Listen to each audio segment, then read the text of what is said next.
Bismillahirrahmanirrahim. Assalamualaikum warahmatullahi wabarakatuh. Alhamdulillahirabbil alamin wa bihi nasta'in wa ala umuri waddin wa ala alihi wa sahbihi ajma'in. Alhamdulillahirabbil alamin, pada hari ini, hari Jumat tanggal 15 bulan Mei, kita dipertemukan lagi dalam acara kajian online kupas tuntas ayat-ayat Syam yang insya Allah akan disampaikan oleh beliau-beliau yang sudah kompeten, dan ini adalah acara rutin. Mari Bapak Ibu Jemaah Jaya Haramain dan kaum muslimin dimanapun Anda berada, kita bersyukur kepada Allah Subhanahu wa Ta'ala. Alhamdulillah, kita sudah menginjak hari yang ke-21 di bulan Ramadan. Semoga apa yang sudah kita lakukan menjadi amal buat kita dan menjadikan Allah ridha pada kita semuanya. Dan tidak lupa, mari kita sanjungkan salawat kepada junjungan kita Nabi besar Muhammad sallallahu alaihi wasallam. Semoga kita nanti juga mendapatkan syafaat dari beliau dan kita bisa berjumpa bersama-sama di surganya Allah Subhanahu wa Ta'ala. Bapak Ibu yang dimuliakan Allah, pada pagi hari ini, hari Jumat, acara yang ke-8, yaitu menginjak di ayat yang ke-186, episode yang ke-8, dan kita mari ikuti bersama kepada beliau-beliau, yaitu Ustadz Ahmad Aidi Sunani SAK yang kami hormati. Apa kabarnya Pak Ustadz? Pak Ustadz Zuhari Abu Fatih sehat, alhamdulillah ya. Mari kita ikuti, kita simak, kita renungkan, dan kita laksanakan apa yang menjadi anjuran Allah Subhanahu wa Ta'ala, dan semoga ini tambahan ilmu buat kita, hasanah baru tentunya, karena ini akan dikaji dengan kitab-kitab yang memang sudah familiar di dunia perilmuan ya. Monggo Pak Aidi Sunani, kita mulai. Assalamualaikum warahmatullahi wabarakatuh. Bismillah, alhamdulillah, wassalatu wassalamu ala rasulillah wa alihi wa ashabihi wa mawalah. Rabbana aftah bainana wa baina qaumina bil haqq wa anta khairul fatihin. Yang saya hormati Ustadz Zuhari, Bapak Haji Isamuddin, seluruh keluarga besar Jaya Jafa Haramain, jamaah dan kaum muslimin yang kajian online ini bisa ditangkap. Semoga senantiasa kita semua diberikan Allah kesehatan, dapat menjalankan ibadah dengan baik dan istiqomah.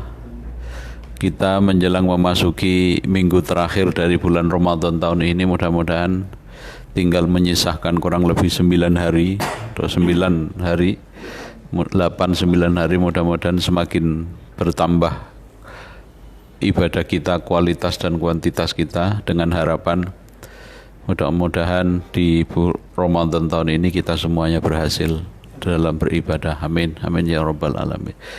Jamaah Jaya Haramain dan kaum muslimin yang saya hormati, sampailah kita pada ayat selanjutnya, yaitu ayat 186 ya, 186. Saya coba untuk membacanya dulu. Bismillahirrahmanirrahim. Wa idza sa'alaka ibadi anni fa inni qarib ujibu da'watad da'i idza ta'an falyastajibu li wal yu'minu bi la'allahum yarshudun. Al-ayah, sadaqallahul azim wa ballagha rasuluhul karim. Ayat ini, jamaah Jaya Haramain yang saya hormati, kalau ayat yang sebelumnya kemarin Syahrul Ramadan alladzi unzila fihil Quran, di mana Allah menjelaskan Ramadan, kemuliaan Ramadan, salah satunya Allah menurunkan Al-Quran. Terus kemudian di ayat sebelumnya Allah bicara tentang ibadah puasa bulan Ramadan, termasuk hal-hal yang prinsip-prinsip dalam puasa, yakni yuridullahu bikumul yusra wala yuridu bikumul usra. Pada prinsipnya ibadah puasa yang Allah kehendaki adalah kemudahan, kebaikan untuk kita. Terus kemudian ada ayat walitukmilul iddata, ketika nanti pada hitungan akhir di bulan Ramadan terjadi semacam iskal untuk menentukan hitungan harinya, Allah menyarankan dengan ayat kalimat itu menyempurnakan bilangannya ketika ada kesulitan. Ada dua prosesi, ruqyah dan hisab. Terus kemudian ada walitukabbirullaha ala ma hadakum, di mana Allah memerintahkan kita untuk mengagungkan Allah atas hidayah yang telah Allah berikan, tentu dengan harapan agar kita semua menjadi hamba Allah yang bersyukur. Terus kemudian disambung ke ayat ini kalau dilihat dari sisi teks tulisan mungkin tidak nampak nyambung, tidak ada terkaitan ayat dengan ayat sebelumnya. Tapi kalau kita lihat dalam konkret pelaksanaan ibadah puasa, justru di bulan Ramadan isinya banyak berdoa ini. Jadi ayat ini banyak asbabul nuzul yang diriwayatkan, banyak sekali riwayat. Intinya pertanyaan di kalangan kaum muslimin ini tidak lepas dari efek agama mereka sebelumnya.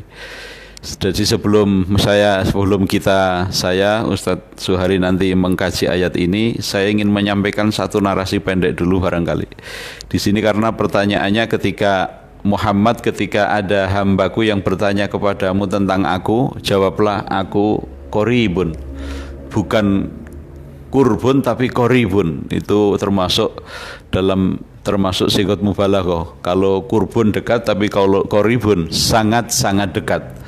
Nah, nanti sebelum memasuki kajian itu barangkali ada narasi pertanyaan bagi mereka yang sudah imannya sudah bagus, barangkali tidak perlu bertanya Allah itu dekat atau jauh. Ini tidak lepas dari kenapa ada pertanyaan semacam ini. Ada satu efek dari agama orang-orang jahiliyah sebelum mereka kedatangan agama Islam. Imam Syekh Sofiyur Rahman Al-Mubarakfuri dalam satu karyanya di Rahiqul Mahtum, beliau menjelaskan wa kana mu'dhamul arabi ittaba'u da'wata Ismail alaihi salam. Orang Arab dulu, kebanyakan mayoritas orang Arab itu mengikuti agama Nabi Ismail, di mana Nabi Ismail mengikuti agama ayahandanya, yakni Nabi Ibrahim alaihissalam. Lah, dalam perjalanan waktu ini cerita bangsa Arab dulu, kenapa terus kemudian mereka menjadi jahiliyah yang sedemikian luar biasa. Itu diawali dari perjalanan waktu ketika agama Nabi Ibrahim yang terus disambung ke Nabi Ismail. Perjalanan waktu mereka lama-lama lupa, akhirnya ditinggalkan. Terus kemudian hanya tersisa syiar-syiarnya, hanya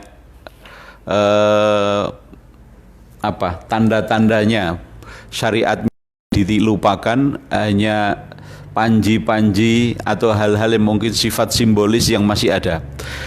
Hingga ketika agama itu nyaris punah, kemudian datanglah seorang dari kaum Bani Khuza'ah namanya Amr bin Luhai. Inilah awal kehancuran peradaban bangsa Arab, diawali dari orang ini.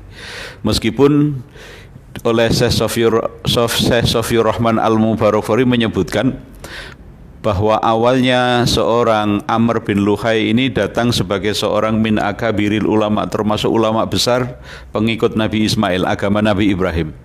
Bahkan termasuk dianggap wali.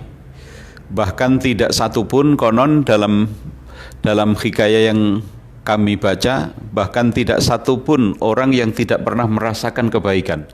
Kebaikan tidak hanya dari sisi keilmuan, bahkan dari sisi sosial, termasuk menyantuni fakir miskin, orang-orang yang lemah. Dari satu sisi seorang Amr bin Luhai tidak hanya alim dari sisi keilmuan, tapi beliau adalah orang yang sangat dermawan, kaya raya. Sehingga lama-lama perjalanan waktu orang Arab ini semakin bahasa sekarang ya mindet itu. Jadi segala sesuatu apa yang datangnya dari Amr bin Luhai, apapun wujudnya itu mesti dianggap baik. Inilah awal fanatisme yang dilarang oleh agama itu di situ. Jadi apapun yang dikatakan oleh Amr bin Luhai itu dianggap baik.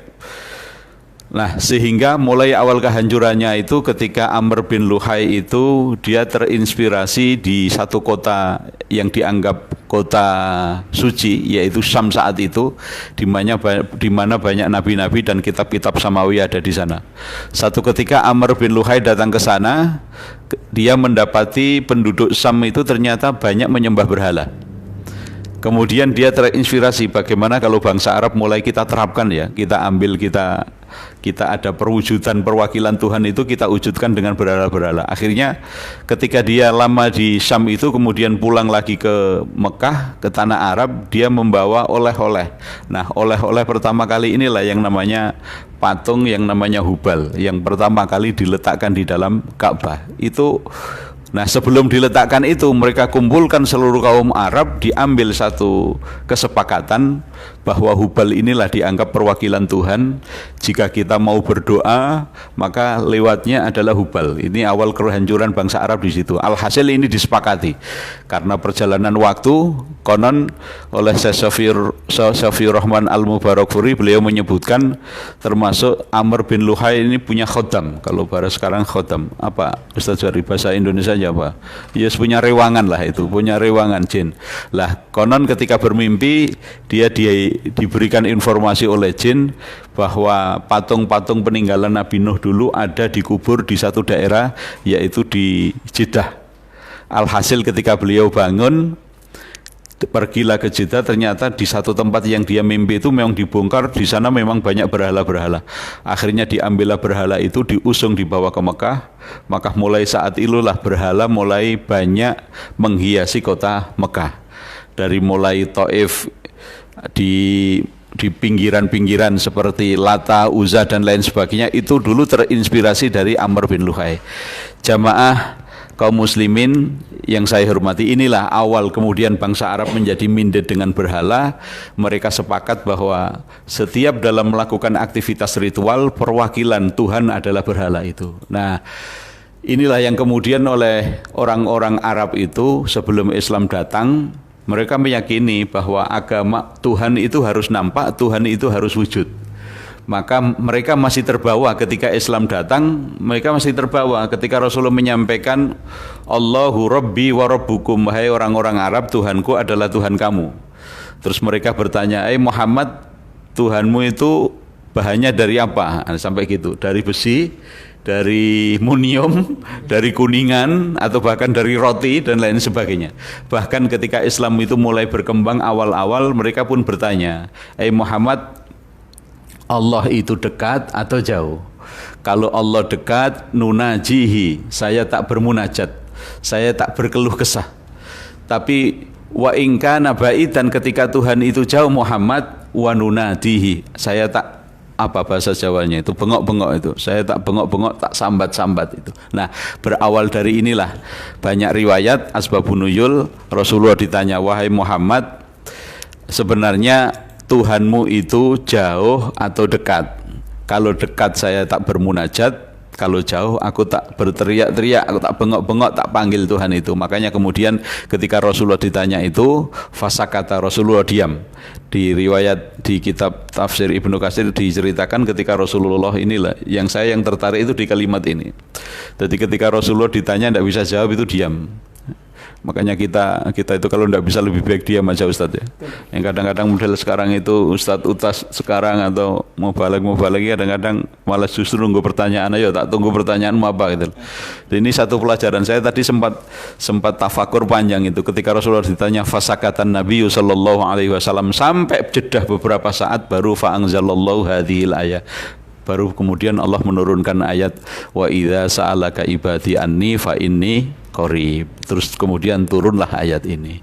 Jamaah Jaya Haramain yang saya hormati, jadi kenapa pertanyaan itu muncul oleh beberapa tafsir dijelaskan ini tidak lain adalah bagian dari efek agama orang-orang Arab sebelum kedatangan Islam. Insya Allah pertanyaan bagi orang yang sudah mapan secara keimanan, sudah betul-betul iman kepada Allah, mungkin tidak ada pertanyaan itu. Lepas dia merasa dipantau oleh Allah dimanapun dia berada, bahkan walau fi buruji musayyadah, dia pasti tetap merasakan kehadiran Allah. Allah qoribun, bukan kurbun tapi qoribun, sangat-sangat dekat. Jamaah Jaya Haramain, barangkali itu sebagai awal pembuka, bisa disambung oleh Ustadz Zuhari, monggo. Baik, bismillahirrahmanirrahim. Assalamualaikum warahmatullahi wabarakatuh. Alhamdulillahi wa kafa, wassalatu wassalamu ala nabiyil mustafa wa ala alihi wa sahbihi ahli sidqi wal wafa, amma ba'du. Ma'asyiral muslimin, jamaah Jaya Jaffa Haramain yang kami cintai, Bapak Haji Isam, Bapak Haji Edi yang mudah-mudahan senantiasa Allah berkahi. Teman-teman office yang berbahagia, ya, sedang meriung kalau bahasa orang Sunda ini, ikut ngaji bersama kami.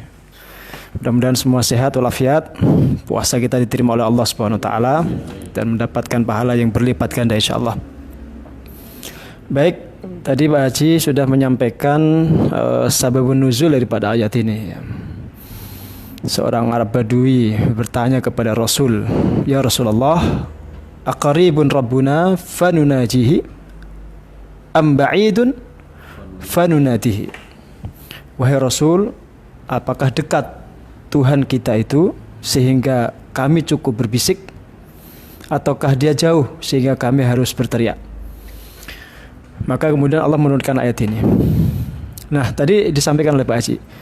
Jadi ayat ini kesannya itu tidak ada hubungan dengan ayat puasa, baik sebelum ayat ini maupun setelahnya. Karena ayat ini bertema tentang doa, ya, bagaimana berdoa dan seterusnya itu. Atau dalam bahasa balaghah, ayat ini disebut dengan jumlah mu'taridah, jumlah i'tiradiyah, atau dalam bahasa kita dengan sebutan kalimat sisipan. Kalimat sisipan. Ya, sehingga banyak orang menganggap bahwa ayat ini enggak ada munasabatnya dengan ayat-ayat puasa. Tapi menariknya kalau kita merenungkan tafsir-tafsir para ulama, termasuk tafsir Ibnu Katsir yang tadi disampaikan Pak Haji, justru Ibnu Katsir itu melihat korelasi yang sangat kuat. Ada hubungan yang sangat kuat dengan puasa. Ada hubungan yang sangat kuat dengan puasa itu. Beliau menukil satu hadis di situ, lis-shaimi da'watun mustajabatun inda fitrihi. Bagi orang yang puasa itu ada kesempatan berdoa yang mustajab ketika dia sedang iftar. Ya, jadi ini korelasinya. Justru ayat ini adalah ayat yang sangat erat dengan puasa. Karena ayat ini seolah-olah mengajarkan kepada kita justru di saat puasa itu kalian harus banyak berdoa. Kalian harus banyak berdoa karena doa kalian terutama saat sedang iftar itu mustajab. Maka Abdullah bin Umar itu membiasakan satu doa. Ya, satu doa yang dinukilkan juga di dalam kitab ini. Beliau mengatakan di dalam doanya itu saya bacakan ya, ada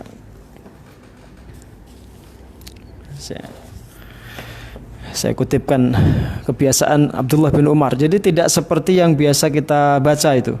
Allahumma laka sumtu wa bika amantu itu. Wa ala rizqika aftartu dhahaba dhama'u wa abtalatil uruq wa thabatal ajru.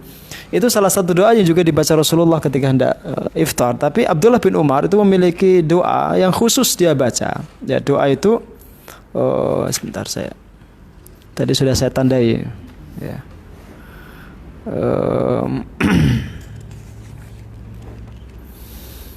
Ini di ujung ya, di ujung tafsirnya ini.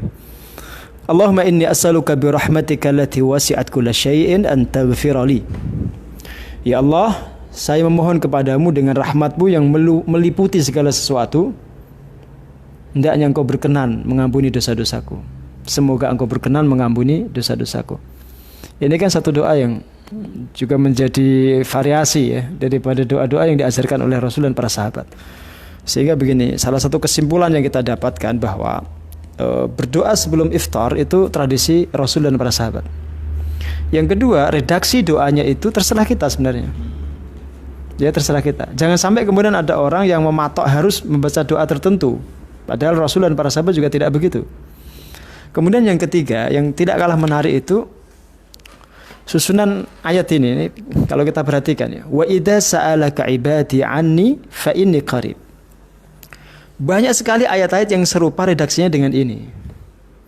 Tapi kalau kita perhatikan ayat ini itu khusus sekali. Jika hamba-hambaku bertanya kepadamu tentangku, maka aku dekat. Ada ayat yang serupa itu. Yas'alunaka 'anil anfal. Mereka para sahabatmu itu bertanya kepadamu tentang sisa rampasan perang. Al-anfal itu sisanya, bukan ghanimah. Qulil anfalu lillahi walir rasul. Katakanlah al-anfal, sisa rampasan perang itu adalah milik Allah dan Rasulnya. Ketika ada para sahabat bertanya tentang sesuatu yang tidak terkait dengan Allah, itu selalu Allah mewakilkan jawabannya kepada Rasulullah. Selalu dia katakan kul. Artinya katakan wahai Muhammad. Yas'alunaka 'anir ruh. Qulir ruhu min amri rabbi. Mereka bertanya kepadamu tentang ruh. Katakanlah ruh itu urusan Tuhanku. Jadi diwakilkan jawabannya kepada Rasulullah. Jawablah wahai Muhammad begitu. Yas'alunaka 'anil mahid. Mereka bertanya kepadamu tentang darah haid. Qul huwa adza. Katakanlah darah haid itu kotor. Yas'alunaka 'anil ahillah. Mereka bertanya kepadamu tentang hilal-hilal, tentang bulan sabit. Qul hiya mawaqitu lin-nasi wal hajj. Katakanlah hilal-hilal itu adalah waktu-waktu untuk manusia dan juga untuk pelaksanaan ibadah haji. Selalu ada kata kul itu. Selalu ada kata kul. Katakanlah wahai Muhammad. Tapi di ayat ini tidak. Ketika ada seorang Arab Badui atau seorang sahabat bertanya kepada Rasul tentang Allah, itu Allah Subhanahu wa taala tidak mewakilkan jawabannya kepada Rasulullah. Kenapa? Karena Allah ingin menjelaskan tentang kedekatan dirinya terhadap hambanya. Maka dia tidak mengatakan kul inni qarib, tapi fa inni qarib. Langsung Allah sendiri yang menjawab. Jadi langsung Allah sendiri yang menjawab. Kenapa? Karena temanya tentang kedekatan Allah terhadap hamba-hambanya. Allah tidak perlu mewakilkan itu kepada Rasulullah SAW. Seolah-olah nggak ada sekat antara dia dengan hambanya. Dan memang tidak ada sekat. Beliau lebih dekat, Allah itu lebih dekat min hablil warid daripada urat leher kita sendiri. Itu di antara yang disampaikan oleh para ulama ketika merenungkan ayat ini. Sehingga begini. Jadi isyarat seperti ini atau hikmah seperti ini hendaknya menjadikan kita itu makin taqarrub kepada Allah. Makin berusaha mendekat kepada Allah. Enggak ada gunanya kita menjauh dan tidak mungkin bisa kita menjauh. Karena tidak mungkin ada satupun tempat untuk menjauhi Allah, itu tidak ada. Nah kalau kita lagi witir seperti tadi malam tuh, mamanya kita baca doa kunut itu kan la manja wa la malja'a minka illa ilaik. Tidak ada tempat untuk mengungsi dari murkamu kecuali kepadamu. Tidak ada satupun tempat di muka bumi ini termasuk di luar bumi ini untuk menjauh dan menghindar dari murka Allah.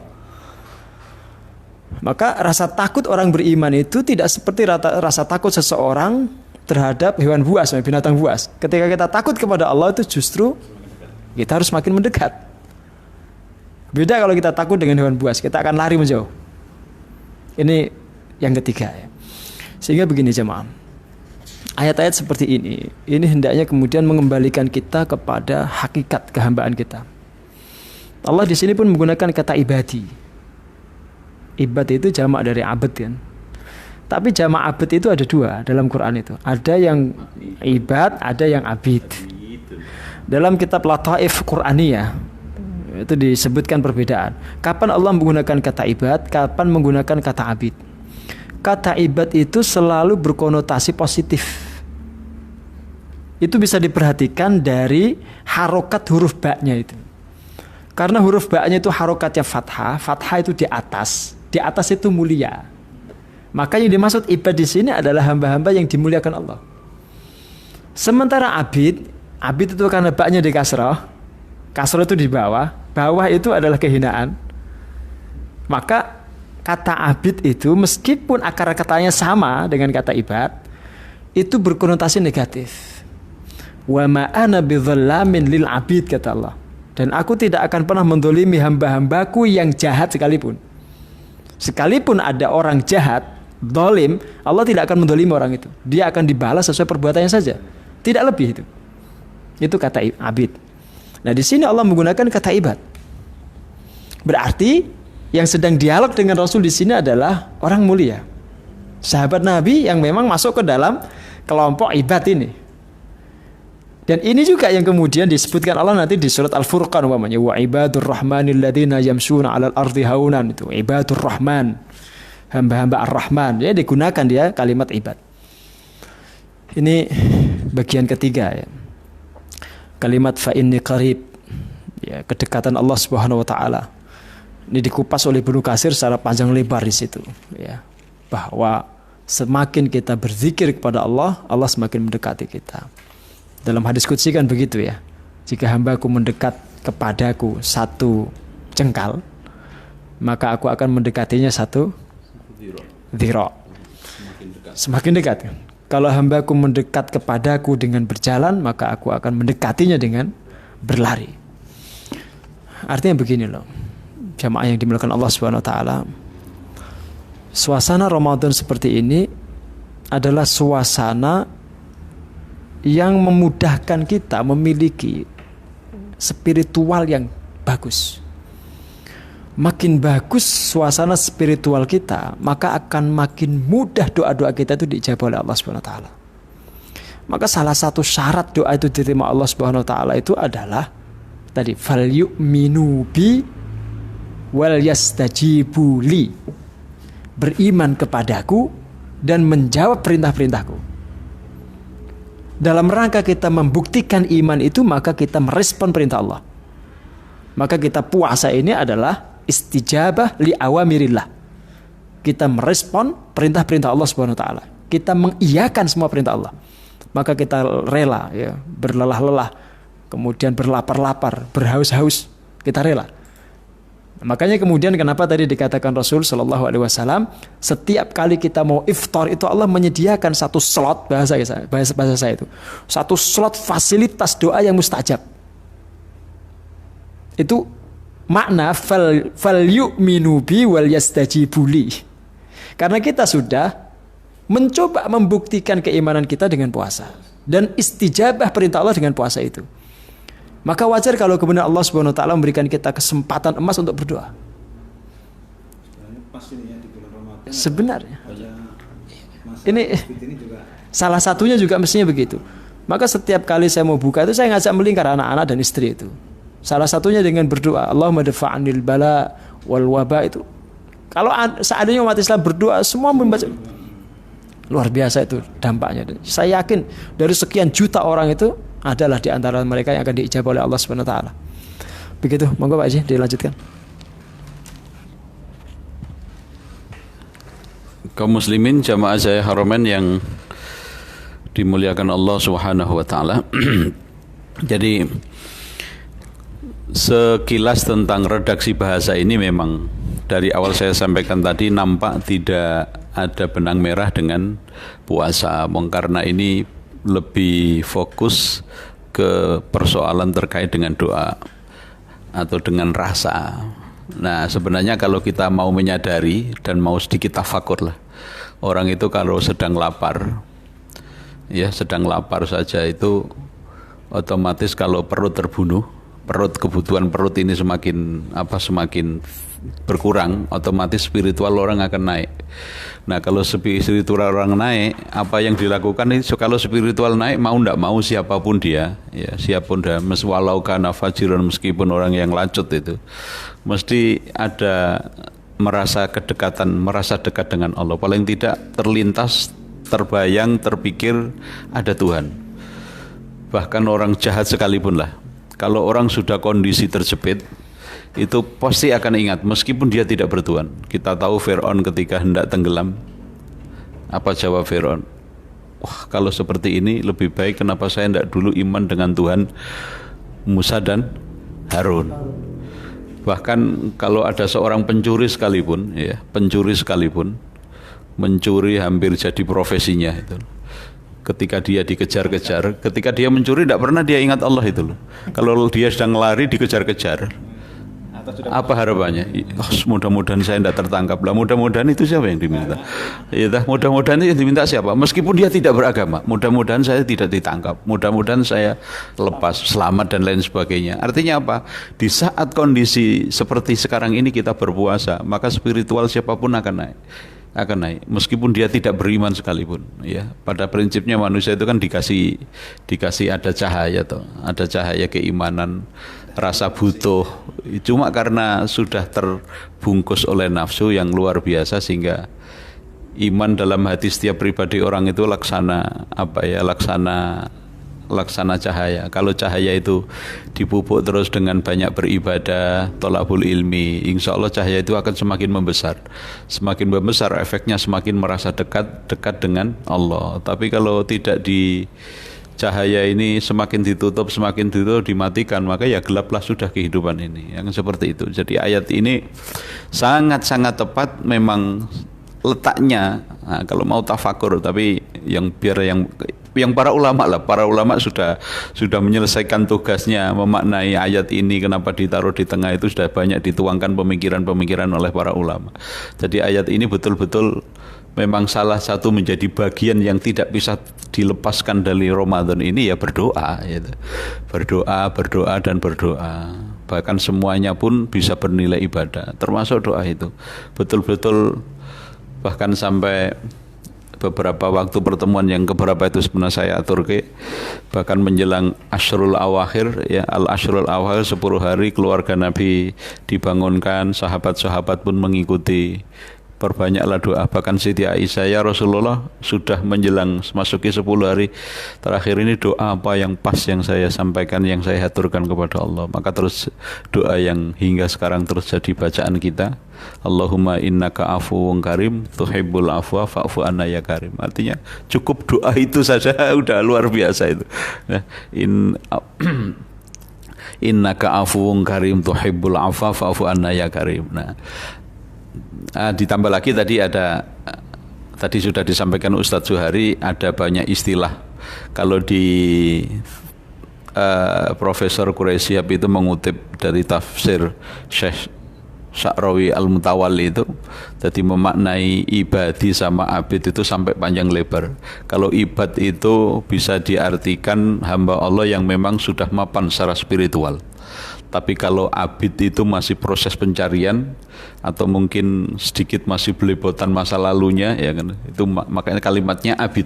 Tapi kalau ibad itu betul-betul memang orang yang sudah merindukan, pengen lihat Allah itu seperti apa, itu sampai bertanya seperti itu. Nah, kemudian ke ayat selanjutnya, uji buta watadai idadaan. Nah, ini yang sejak Ramadan, sejak saya ada di Klaten itu, kalau sering jamaah baik terkait dengan Ramadan atau tidak itu sering bertanya ini Ustadz. Di situ kalimatnya jelas, bahkan ada satu ayat yang lebih vulgar lagi, ud'uni astajib lakum. Tidak main-main itu Allah. Kalau bahasa saya ya, minta aja sama saya, pasti tak kasih gitu loh. Kalau guru saya itu sampai memartikan astajib itu pasti, sampai seperti itu, pasti dikasih. Cuma kita kadang-kadang harus memahami setiap doa yang kita panjatkan itu kan mau kita, ya. Kita kadang-kadang ada hal yang paling prinsip dalam doa, kadang-kadang yang enggak. Kalau di sini doa itu insya Allah akan selalu diijabah oleh Allah dengan catatan harus memperhatikan etika. Salah satunya apa? Jangan takjil, jangan keburu-buru. Kita jangan merasa seperti wali lah, seperti Nabi doanya langsung diijabah itu. Ini kadang-kadang karena sudah terinspirasi Wali Songo itu, kalau sekali doa langsung, jangan gitulah, mustajab itu ya bolehlah kita bayangkan seperti itu. Tapi artinya gini, kita berdoa itu kita menghaturkan apa yang menjadi keinginan kita, apa yang menjadi mau kita.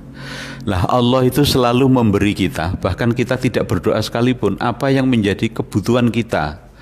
Lah kita maunya kan apa yang kita butuhkan itu yang dikasih Allah. Padahal kita mintanya yang kita mau gitu loh. Kadang kita tanpa sadar kemauan kita kadang-kadang lahir dari nafsu, ya bukan dari rohani. Pak Isam sekarang yang di pikiran bayangannya apa Pak Isam? Pajero ya, Pajero atau gimana? Yang bayangannya itu yang menjadi kemauan. Padahal Allah ini selalu memberi apa yang menjadi kebutuhan kita, bukan kemauan kita. Jadi doa kita mesti diijabah Allah. Cuma yang diijabah Allah yang kadang-kadang itu yang menjadi kebutuhan kita. Menjadi kebutuhan kita. Saya teringat ada satu teman dulu itu, karena ada ziarah, dia berdoa, pokoknya dia dalam doa tidak pernah lepas, ya Allah ini nas'aluka salamah, ya Allah berikan aku keselamatan fitini wa dunya wal akhirah, di dalam urusan agama di dunia ini dan akhirat diberikan keselamatan.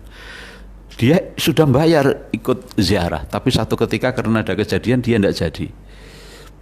Terus kemudian delalah yang berangkat ziarah itu malamnya dapat kabar kalau bisnya itu kecelakaan yang meninggal berapa.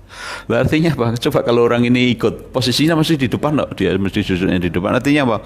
Allah memberikan kebutuhan dia. Orang ini barangkali urusannya belum selesai, hakul atiminya, anaknya mungkin masih kecil-kecil, masih disayang Allah, setiap hari minta doa selamat gitu. Akhirnya dia tidak terhindar dari musibah ini. Kadang-kadang kan kita tidak sadar Allah itu memberi apa yang menjadi kebutuhan kita. Yang kebutuhan kita sendiri kadang-kadang kita tidak tahu gitu loh. Kebutuhan kita apa sekarang ini? Yang tahu itu Allah, yang tahu itu Allah. Kita lupa gitu loh. Berdoalah, minta sesuatu yang kebaikan untuk kita. Nah, kadang-kadang kan kita kadang-kadang di depan pintu Ka'bah aja yang minta rezeki lancar aja kan ya repot. Sudah di depan Ka'bah masih kedunyan kan jadi sapol-pol itu. Ya, artinya mintalah yang terbaik. Ya Allah, perbaiki akhlak saya, perbaiki ibadah saya.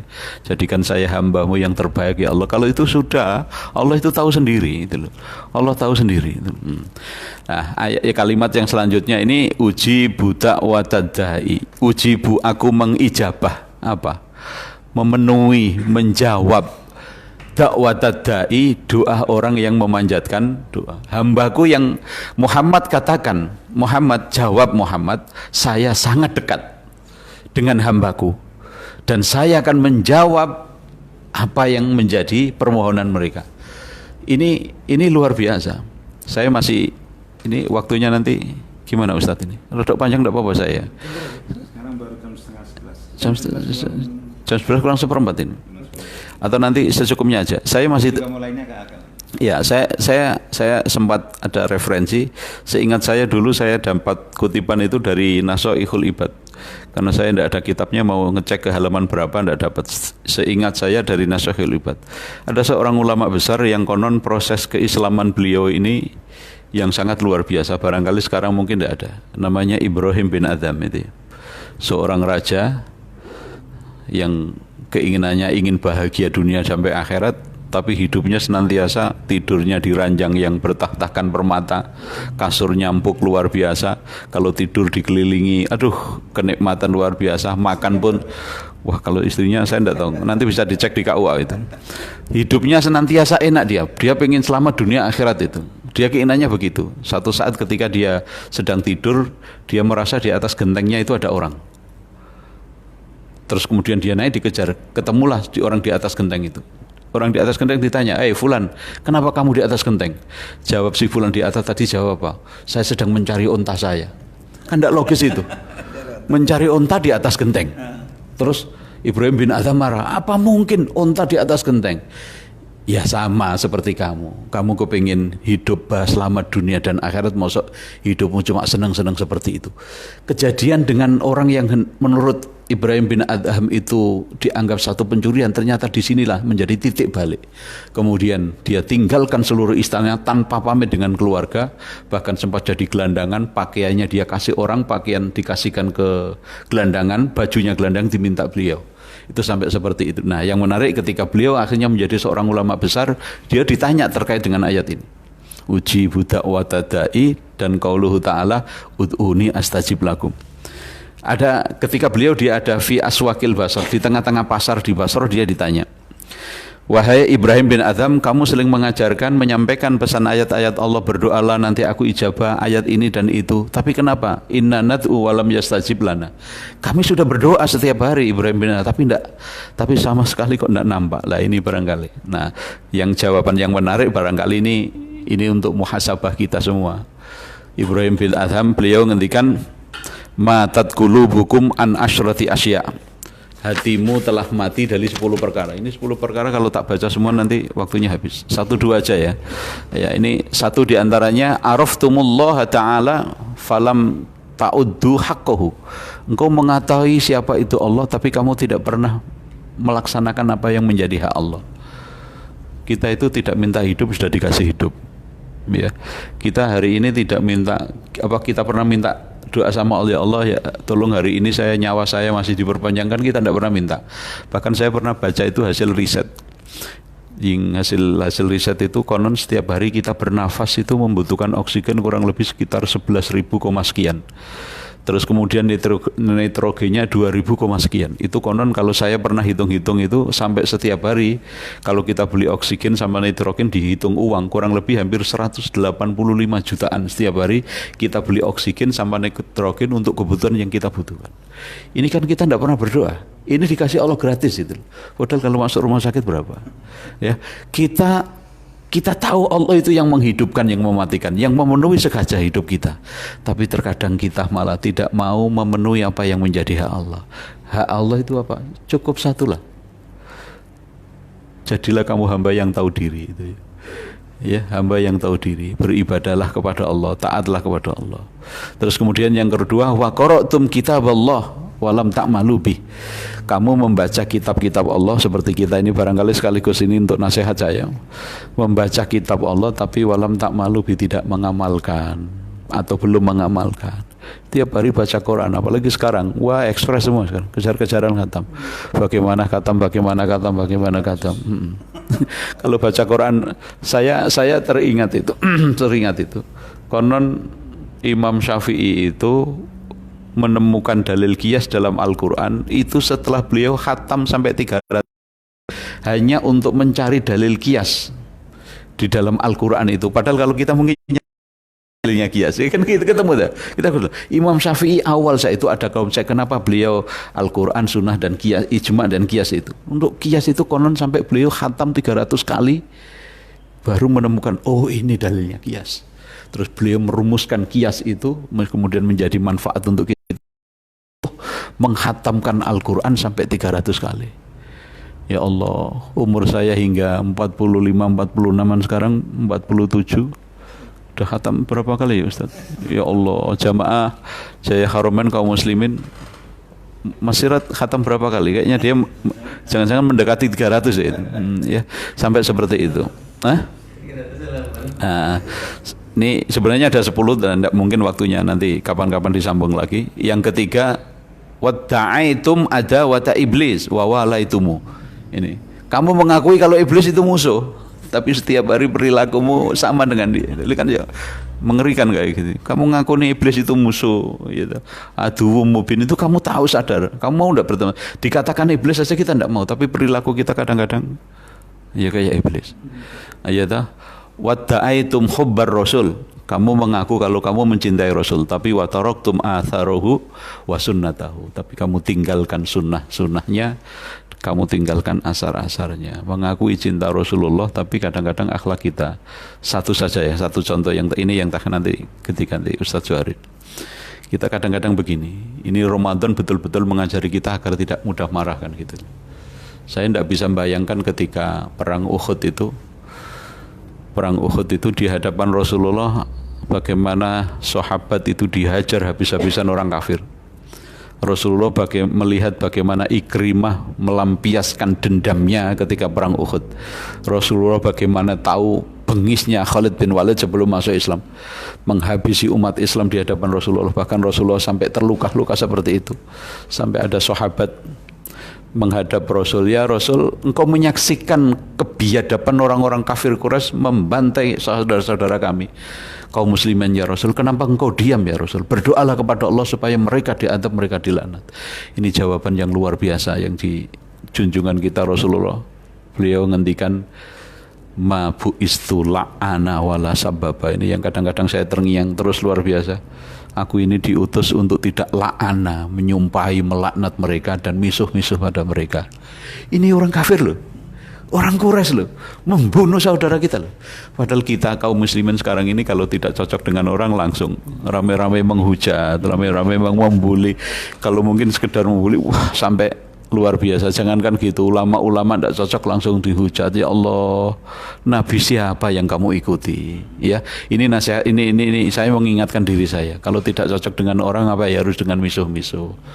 Ya, ini kadang-kadang ada hal-hal semacam ini yang kadang-kadang kita lupakan. Inilah junjungan kita, inilah Rasulullah, orang yang menjadi panutan kita. Di saat di depan matanya umat Islam dibantai sedemikian luar biasa, beliau kalau mau berdoa kira-kira diijabah enggak? Pasti diijabah. Beliau kok pasti diijabah. Doa Badar langsung diijabah kayak gitu. Apalagi ini jelas, tapi Rasulullah jawabannya luar biasa. Mabuk istu la'ana wala sabab. Aku diutus untuk tidak melaknati mereka. Bahkan Rasulullah pernah ditegur keras. Ya, pernah ditegur keras oleh Allah terkait dengan terbunuhnya awal-awal kaum muslimin yang penghafal Quran, terus kemudian ada kunut nazilah itu. Rasulullah sampai berdoa Allahumma la'in atau al-in, saya lupa itu ibaratnya. Ya Allah, laknati mereka, sampai nyebut fulan bin fulan bin fulan. Nama orang itu disebut. Langsung konon seketika turunlah ayat ya laisa laka minal amri syai'un aw yatuba alaihim aw yu'adzibahum fa innahum dzalimun. Muhammad, itu kalau dalam kita bedah dengan lihat balaghah itu umpama bahasa kasar, Muhammad, ngadab mereka itu urusanmu, itu urusanku. Kalau bahasa kita seperti itu ya. Sampai laisa laka Muhammad, laisa laka minal amri. Setahu saya itu kalau ada laisa terus di belakangnya dipertegas dengan menggunakan huruf jar, itu maknanya betul-betul tahqiq itu. Laisa laka minal amri, laisa laka minal amri au yatuba alaihim au yu'adzibahum. Muhammad, mereka itu tak azab atau tak terima tobatnya itu urusan saya. Urusan kamu hanya untuk menyampaikan ayat. Allahu Akbar. Betapa inilah indahnya ajaran agama yang dibawa oleh Rasulullah. Maka mudah-mudahan berawal dari ayat ini atau di awal mulai Ramadan ini, mari kita tahan kita untuk tidak saling membuli sesama muslim, ya, sesama muslim. Saya pikir itu mungkin bisa ditambahkan Ustaz Suhari. Monggo. Jamaah yang dimuliakan Allah Subhanahu wa taala, sahabat keluarga besar Jaya Jaffa Haramain yang kami cintai, di ayat ini ada hal yang mungkin perlu kita tadabburi lagi lebih dakik, ya, lebih dalam. Kan konteks ayat ini dialog, ya, antara Nabi itu dengan seorang Badui tentang Allah. Apakah Allah itu dekat atau jauh? Tapi menariknya, Allah Subhanahu wa taala itu di ayat ini menggunakan itnab, ya, dalam menjawabnya itu. Jadi Allah tidak sekedar mengatakan fa ini qarib, sungguh aku dekat. Enggak sekedar begitu, tapi dia tambahkan lagi di situ keterangan. Uji budak watada'i idza da'ani. Itu kan itnab itu, ya. Satu tambahan keterangan yang sebenarnya tidak ditanyakan orang itu. Ya. Satu tambahan keterangan yang sebenarnya enggak ditanyakan orang itu. Orang itu tanya tentang Allah itu dekat atau jauh gitu. Harusnya kalau jawaban normal kan Allah itu dekat. Cukup. Tapi di situ Allah Subhanahu wa taala menjelaskan sesuatu yang bisa jadi orang itu nanti akan kembali lagi tanya kepada Rasul. Maka sebelum orang itu tanya, dikasih tahu jawaban sekalian. Kata orang Jawa itu biar gak minun gawe nih. Maka, dan itu ada kaitan erat gitu loh. Ada kaitan erat. Kenapa orang itu bertanya apakah Allah itu dekat atau jauh? Itu kan babnya dia ingin berdoa sebenarnya. Doa itu apa sih yang permintaan kan sebenarnya? Maka ketika Allah mengatakan uji budak watada'i dada'ani, itu sangat relevan. Itu itnab yang memang sudah seharusnya. Karena kaitan ketika orang itu mempertanyakan Allah itu dekat atau jauh, mesti karena dia butuh gitu loh. Butuhnya itu mesti karena dia ingin mendapatkan sesuatu dari Allah. Makanya ketika Rasul menjelaskan doa seseorang itu pasti dijawab oleh Allah dengan salah satu dari 3 jawaban.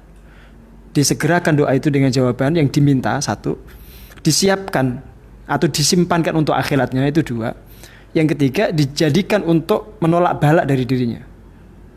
Terus ada orang Badui itu bertanya begini kepada Rasul, bukan bertanya lah, dia merespon kalimat Rasul itu dengan kalimat yang sangat sederhana. Idan nuksir, kalau begitu kita perbanyak aja doa itu. Karena begitu enak ya kan dia interaksi dengan Allah itu, maka kalau begitu saya akan minta yang banyak. Apa kata Rasul? Bal Allahu aktsar. Sekalipun kamu minta banyak, yang di sisi Allah itu jauh lebih banyak. Itu jawaban yang menenangkan sekali, sehingga siapapun mesti butuh Allah. Ini satu tambahan ya. Kemudian yang kedua, saya ingin menambahkan di kalimat yang tadi juga sudah saya sampaikan. Ujibu da'watad da'i idza da'ani. Ini satu hal yang kita harus renungkan. Aku pasti menjawab doa orang yang berdoa jika ia berdoa. Jadi Allah Subhanahu wa taala tidak mengatakan setelah ia berdoa. Sebenarnya saat dia berdoa itu Allah sudah memberikan jawaban. Maka ada kalimat menarik dari para ulama itu begini. Tanda Allah ingin memberikan sesuatu kepadamu adalah dia mudahkan kamu untuk berdoa. Iya. Jadi kalau Allah ingin memberikan sesuatu kepada kita, kita akan dimudahkan Allah untuk meminta dan berdoa. Ini kalimat itu, idza da'ani. Ya. Sehingga dengan kupasan seperti ini mudah-mudahan kita tidak kemudian menganggap doa itu sepele, itu remeh. Cuma doa itu agar diijabah oleh Allah Subhanahu wa taala itu ada syaratnya. Nah, di sini dikupas oleh Ibnu Katsir, di antara syaratnya itu Anda harus husnudzon. Anda harus husnudzon. Tidak boleh menganggap bahwa kita sudah berdoa kok tidak diijabah. Dan itu dilarang Rasul. Ada kalimat begini menarik dari Rasulullah. La yazalu yustajabu lil 'abdi ma lam yad'u bi ismin aw qati'ati rahim ma lam yasta'jil. Semua permintaan hamba Allah itu akan diijabah Allah selama isinya bukan dosa atau untuk memutus silaturahim. Selama dia tidak tergesa-gesa. Wa mal istijal ya Rasulullah? Ada sahabat bertanya, bagaimana istijal atau tergesa-gesa yang dimaksud itu? Kemudian Rasul mengatakan, yaqulu qad da'autu wa qad da'autu falam ara istajabuli. Saya sudah berdoa, tapi kok saya belum melihat jawabannya. Saya kok belum mendapat respon. Saya kok belum diijabah oleh Allah. Itu tidak boleh. Itu tidak boleh. Karena Allah itu sudah berjanji. Janjinya pasti terpenuhi. Cuma timingnya itu bukan urusan kita. Timingnya itu urusan Allah Subhanahu wa taala. Maka ada ungkapan menarik dari guru-guru saya itu ketika ada teman itu bertanya ya. Kalimatnya kurang lebih seperti yang disampaikan Pak Iji tadi. Saya itu sudah berdoa berkali-kali bahkan tidak terhitung, tapi kok nggak dijawab-jawab sama Allah. Oke, saya itu menjawabnya begini. Orang berdoa itu seperti orang ngamen tuh lah. Orang ngamen. Kalau orang yang ngamen itu suaranya bagus, yang dimintai uang itu mesti tidak mau pengamen ini cepat pergi. Pasti disuruh nambah lagu lagi, suruh, ya. Lagunya suruh nambah lagi. Sekali habis satu lagu suruh lagi lagu yang kedua. Karena suaranya bagus. Suaranya seperti Bang Haji Romai Rama. Mesti kita akan betah berlama-lama. Meskipun kita tahu orang itu sebenarnya minta duit, kebutuhannya itu. Kita tahu. Tapi kalau yang datang ngamen itu suaranya cempreng, jelek, tambah ngelek, Ustaz. Itu belum sampai dia satu bait mungkin sudah kita usir. Baru jreng gitu suaranya mau keluar, udah kasih biar segera pergi. Jadi kadang-kadang orang itu dikasih Allah itu bukan sesuatu yang baik, malah minta langsung dikasih itu belum tentu baik. Bisa jadi Allah itu nek Mas. Nek lihat orang itu. Daripada ngriseni kalau orang Jawa bilang tuh, mending segera dikasih aja biar cepat pergi dia. Tapi dengan hamba-hamba Allah yang dia cintai, itu kadang-kadang Allah tuh senang dengan rintihannya, dengan suaranya yang memelas, itu Allah senang. Nah itu cara kita mengelola agar kita tidak suudzon sama Allah. Itu satu. Yang kedua, kita tidak boleh kemudian dalam berdoa itu ada secuil pun keraguan, harus yakin betul. Doa itu harus yakin betul, bahkan seperti yang diajarkan Rasulullah itu. Doa itu agak setengah memaksa gitu loh. Ya dulu dikutip ketika ada kampanye itu. Doa agak setengah maksa itu. Ya Allah, andai pasukan yang aku pimpin ini engkau biarkan kalah, maka engkau tidak akan disembah selamanya. Itu kan ngancem itu ya. Tapi para ulama mengatakan itulah wujud keyakinan Rasul. Ya Rasul yakin betul bahwa doanya pasti dikabulkan. Redaksinya dibuat sampai sepercaya diri itu, sepede itu. Saking pedenya Rasulullah itu pasti diijabah. Nah itu maksudnya adalah keyakinan. Karena Allah tidak akan menerima doa dari orang yang qalbuhu ghafil, yang hatinya itu lalai. Ya Allah, mudah-mudahan Engkau berikan aku rezeki yang banyak. Kalau Engkau berkenan, alhamdulillah. Enggak juga enggak apa-apa. Nah, itu enggak boleh. Itu enggak boleh. Kesannya kita enggak butuh. Kesannya enggak butuh. Maka harus yakin betul doa kita akan dijawab oleh Allah Subhanahu wa taala. Cuma timingnya serahkan sama Allah. Jangan mendikte Allah itu. Itu urusan Allah. Kapan kamu diberi itu urusan Allah. Pasti diberi. Dan yang diberikan Allah itu seperti yang disampaikan Pak Haji, tidak harus yang kita mau. Maka ketika saya mendengar yang disampaikan Pak Haji itu, saya teringat dengan renungan saya sendiri. Saya tuh kadang-kadang malu kalau mau minta lagi sama Allah itu, malu. Karena sebenarnya yang belum kita minta itu sudah dikasih. Belum kita minta itu sebenarnya sudah dikasih oleh Allah. Cuma karena saya tahu doa itu adalah ibadah, maka saya menepis rasa malu itu. Pokoknya jaluk teruslah. Toh Allah juga goni kan, maha kaya kan. Sehingga kemudian kita nggak perlu terlalu mempersoalkan ya. Apa yang kita minta itu detail-detailnya dikabulkan Allah atau tidak, itu nggak penting lagi. Yang penting kita minta aja. Urusan bentuknya apa pemberian Allah, Allah lebih tahu kebaikan untuk diri kita. Nah kalau kemudian kita kelola seperti itu tuh enak sekali orang. Muamalah dengan Allah lewat doa itu enak sekali. Enak sekali. Saya juga pernah itu istighfar berkali-kali itu sih. Saya menjelaskan kitab Riyadhus Shalihin itu. Kemudian ada kupasan tentang doa sebelum tidur itu loh. Ya, kita kan dianjurkan baca ayat kursi. Kalau kita membaca ayat kursi, dalam kupasannya itu kan disebutkan Allah pasti menjaga kita selama kita tidur. Itu terbersih satu kesimpulan yang saya kemudian istighfari itu. Ini adalah satu faedah, satu manfaat daripada ayat kursi. Kita akan dijaga Allah dalam kondisi ketika kita lalai, tidak terjaga. Allah akan menjaga kita. Saya istighfar itu kenapa? Karena dalam kondisi kita terjaga pun, siapa yang menjaga kita? Mestikan Allah. Jadi seluruh kondisi kita itu, baik saat kita tidur maupun kita sedang melek seperti ini, itu yang menjaga ya Allah. Iya kan? Sehingga kesimpulan itu saya istighfar. Itu kesimpulannya bagi saya keliru, salah itu. Itu kesimpulan yang keliru, yang nggak tepat itu. Itu saya istighfar. Dan Kamis berikutnya itu saya sampaikan ke jamaah. Tolong kesimpulan saya kemarin itu direvisi. Saya sampaikan itu. Dan saya tidak perlu malu. Kenapa? Karena memang menurut saya itu kurang tepat. Mungkin bagi sebagian orang itu benar, tapi menurut saya tidak tepat. Karena Allah Subhanahu wa taala menjaga kita itu setiap saat. Tidak hanya di saat kita lalai, bahkan di saat kita sedang terjaga begini pun yang jaga kita itu Allah. Mengalirkan darah. Kita tidak berdoa saja dijaga. Dijaga. Diurus, dirawat, ya kan? Darah kita tetap mengalir dengan normal, jantung bekerja dengan baik, paru-paru bekerja dengan baik, semuanya itu siapa yang ngurus? Allah Subhanahu wa taala. Nah ini, jadi yakin betul kalau doa itu akan diijabah. Itu insya Allah akan memudahkan ya jawaban daripada doa-doa itu dan memudahkan kita itu selalu husnudzan kepada Allah Subhanahu wa taala. Wallahu a'lam bishawab. Mungkin tambahan untuk disampaikan kepada jemaah, karena ini sudah di minggu terakhir atau 10 terakhir di bulan Ramadan, mungkin ada yang menginginkan ada bahasanya amalan lah yang lebih lebih mengerucut, karena kan sudah hari-hari terakhir. Karena setelah ini mungkin nanti pengajian kita sementara di Afgan dulu sampai Ramadan selesai, kemudian nanti kita kupas tuntas lagi di bulan Syawal ya. Jadi mungkin ini berarti edisi terakhir sementara. Atau mungkin yang ini nanti berlanjut dulu apa gimana? Ya tidak apa-apa, kita lanjutin dulu. Oke. Jamaah saya Haramain dan kaum muslimin yang saya hormati. Ini kalau bicara terus tambah 1 jam 2 jam lagi berani ini. Ini masih banyak. Artinya apa?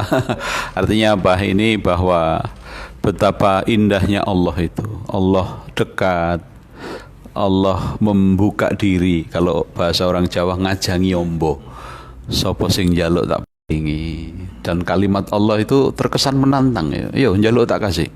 Maka pantaslah ketika Rasulullah ngendikan al-du'a mukhul ibadah. Jadi prinsipnya doa itu ya pokok ibadah, doa itu ya Pokoknya ibadah di situ. Oleh karena itu sampai Imam Abu Hanifah, Imam Hanafi itu saya baca di Kifayatul Akhyar itu terkait dengan doa. Saya baca kalau tidak salah di bab akikoh atau apa, ada ketika bahwa memberi nama anak yang baik itu bagian doa, terus di sana ada penjelasan doa, saya lupa itu halamannya. Sampai beliau marah itu, ada orang yang tidak mau berdoa. Beliau terus ngendikan, man tarokat doa faqad qata Allah Ta'ala. Barang siapa yang tidak berdoa, maka dia telah sungguh-sungguh, pakai qad lagi, sungguh qad li tahqiq, sungguh dia memutus hubungan dengan Allah Subhanahu wa Ta'ala. Jadi doa itu kelihatannya cuma kayak gitu ya Ustaz ya. Kadang-kadang kalau orang doa itu apa ya, selain yakin memang akan diijabah, akan bermanfaat dunia dan akhirat, itu lagi malam ya'jal. Jangan kesusulah, jangan maksa Allah, jangan, biarlah berdoa tetaplah normatif. Tapi ya itu tadi Ustaz, seperti doa Rasulullah itu kadang-kadang ada doa yang memang dibaca Rasulullah, yang kadang-kadang kita tidak boleh seperti itu. Seperti doa Badar itu, anjis lima wa'tani wa intuhlik hadhil isobata fala tu'bad fil ad. Ya Allah, ini jumlah kaum muslim sampai ini piye ya Allah, ini diginces wong kafir mati, pun ngeten mawon, tolong ya Allah, tunjukkan, buktikan janjimu padaku. Ini kan yang ngomong kayak gini kan ibarat kekasih. Kita itu bukan kasih Allah, kita hanya hamba Allah. Kelas kita itu kan hamba. Kalau Rasulullah kan sudah Habib gitu, Khalil gitu, kekasih Allah. Tadi ya Allah, penuhilah janjimu, kalau tidak ya sudah, tidak tahu nanti engkau ada yang menyembah atau tidak. Lah ini doa-doa semacam ini Ustaz, saya paling takut kalau soal doa ini sering, karena orang tahunya doa ini mustajab gitu. Saking mustajabnya kadang-kadang tidak pernah berpikir doa itu kan bagian dari syariat. Syariat itu kan ada aturan mainnya gitu. Jadi kadang-kadang ada orang, ya Allah saya sudah menanam panen, istilah menanam padi sudah beberapa musim gagal terus, ya Allah sekali lagi sampai gagal lagi. Ya ini janganlah, Masya Allah ditantang kayak gitu ya. Doa-doa yang baik, insya Allah dengan kita diberikan atau sedang menghadapi sesuatu yang mungkin tidak nyaman, kita harus tetap berkeyakinan bahwa di balik itu semua ada kebaikan ya. Seperti hikayah siapa Nabi Musa dengan Nabi Khadir itu, peristiwa hal-hal yang tidak menyenangkan, padahal di balik itu ada banyak kebaikan. Jamaah Jaya Haramain, barangkali itu kajian kita pada siang hari ini, di hari Jumat ini. Mudah-mudahan seiring kita menyampaikan sesuai dengan batas-batas kemampuan kami, seiring Allah memberikan hidayah, memberikan tambahan ilmu untuk kita semua, hidup kita semakin lebih terang. Insya Allah dengan ilmu hidup kita akan semakin lebih mudah, dengan iman hidup kita semakin terarah, dan tentu dengan seni hidup kita akan menjadi lebih indah. Itulah kajian kita pada siang hari ini, mudah-mudahan bermanfaat. Mari kita berdoa bersama, mudah-mudahan Allah memberikan kebaikan. Al-Fatihah. A'udzubillahi Bismillahirrahmanirrahim. Alhamdulillahirabbil alamin. Arrahmanirrahim. Malik. Iyyaka na'budu wa iyyaka nasta'in. Shiratal ladzina an'amta 'alaihim ghairil maghdubi 'alaihim waladdallin. Bismillahirrahmanirrahim. Alhamdulillahirabbil alamin. Allahumma shalli wa sallim ala sayyidina Muhammadin wa alihi wa ashabihi ajmain. Wa radallahu anna ma'ahum warhamna ma'ahum wahdina kama hadaitahum bi rahmatika ya arhamar rahimin. Allahumma ya Allah ya Rahman ya Rahim ya Fattah ya Alim ya Allah, iftah lana ya Allah abwaaba rahmatik, iftah lana ya Allah abwaaba maghfiratik. Allahumma inna nas'aluka ridhaka wal jannah, nas'aluka ya Allah ridhaka wal jannah, wa na'udzubika min sakhatika wan nar, wa na'udzubika min sakhatika wan nar bi rahmatika ya arhamar rahimin. Allahumma ya Allah, Allahumma arham ummata sayyidina Muhammad wa aslih ummata sayyidina Muhammad wa akrim ummata sayyidina Muhammad wa wahid kalimata ummati Muhammadin sallallahu alaihi wasallam bi rahmatikal wasi'ah, bi rahmatika ya arhamar rahimin. Allahumma innaka afuwun karim tuhibbul afwa fa'fu anna ya karim, tuhibbul afwa fa'fu anna ya karim. Allahumma inna nas'aluka ya Allah ishatan haniyah mintatan hawiyah birahmatika ya arhamar rahimin. Allahumma khtim lana bil iman wal islam wal ihsan wa husnil khatimah bi barakati la ilaha illallah Muhammadur Rasulullah sallallahu alaihi wasallam. Rabbana atina fid dunya hasanah wa fil akhirati hasanah wa qina adzabannar wa qina adzabannar. Subhana rabbika rabbil izzati amma yasifun wa salamun alal mursalin walhamdulillahi rabbil alamin. Assalamualaikum warahmatullahi wabarakatuh.